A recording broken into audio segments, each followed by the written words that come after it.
Princess Diana is the only person who would have been able to properly repair the deepening rift between Prince Harry and his older brother, her best friend has claimed. The brothers' relationship has gone from bad to worst in recent months, with Harry making countless accusations about Prince William in very public forums, including TV interviews and his memoir Spare. While fans hope the brothers will work to become close once again, many insiders say they can't see it happening anytime soon. But Paul Burrell, who worked as Princess Diana's butler for the last decade of her life and became her closest friend, believes everything would be different if Diana was still alive today. Speaking to the Mirror US on the anniversary of her death, Paul explains, "In this whole equation, Diana is the missing piece, and if she had been part of it, none of this would have happened." Speaking at his countryside home, Paul adds, "It's just a sad time for them that they can't share it together. Their mother would love to bang their heads together and say, 'Boys, grow up. This is not what I wanted from you. Not what I expected of you. So come on, get your act together and sort it out.' And she's the only person that could do that." Diana would be devastated to know that her boys were so far apart now. She lived for her boys, she called them "ma boys." Her every waking thought was about her boys. Since the start of the year, Harry has given unprecedented information about his relationship with his brother, including accusing him of physically attacking him during an argument about Meghan at Kensington Palace. The Sussexes also accused the royal family of racism. Meghan said Princess Kate made her cry, and Harry said his dad cut him off financially. And the impact of their words have certainly been felt, with the couple repeatedly given the cold shoulder. In March, they were evicted from Frogmore Cottage, the Windsor home that was gifted to the newlyweds by the late Queen. The King made the controversial decision amid the couple's frosty relationship with the royal family.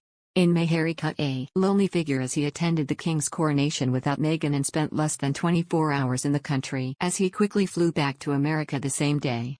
Meghan hasn't set foot on British soil since September last year for charity events. When the Queen died, the couple met crowds of mourners at Windsor Castle, in their last show of unity with William and Kate, before attending the funeral together. But Burrell is convinced that if Diana was still here, the so-called Fab Four would still be close.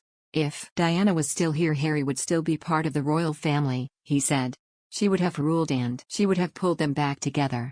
Burrell says that despite everything, Diana was a monarchist until the end and had high hopes that her boys could modernize the royal family when the time came.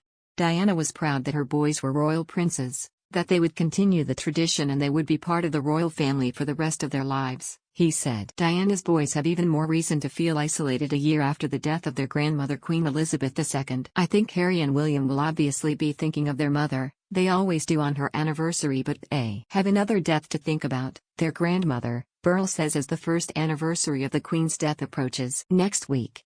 "And as they get older, they will lose other people around them, and that's what life's about. As our Queen so elegantly said, the price you pay for love is grief.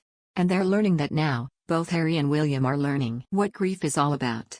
On the 26th anniversary of Princess Diana's death, Burrell still feels her loss keenly. "When you love someone in your lifetime and you lose them, you never really forget them and you carry them with you for the rest of your days," he says. "Diana for me is one of those people because we were very close. It just so happened that she was a princess and she belonged to all of you, but actually, she didn't. She belonged to me because I was always there at the end of the day, and I was always there to pick up the pieces. So I was a very lucky man to be in that position. And we relied on each other." Burrell says has still reminded of her in everyday life. "If I smell her perfume Fobre 24 by Hermes, I think of her, of course," he says. "If I hear a slight intake of breath, someone beginning a sentence with, 'Yes, I think so,' that is her. If I hear a high-pitched giggle, I'll turn around and think, 'Is that her?' So simple things in everyday life still remind me of her. How can I forget such a unique, inspirational, incredible human being?" Burrell misses his vivacious and elegant friend, so-called the People's Princess, because of her compassion and personal warmth that he is convinced would have thawed the feud blighting the royal family. "You can never forget the people who touched your heart, and I will never forget her," he says. "Her colors are now pinned to my mast for the rest of my days."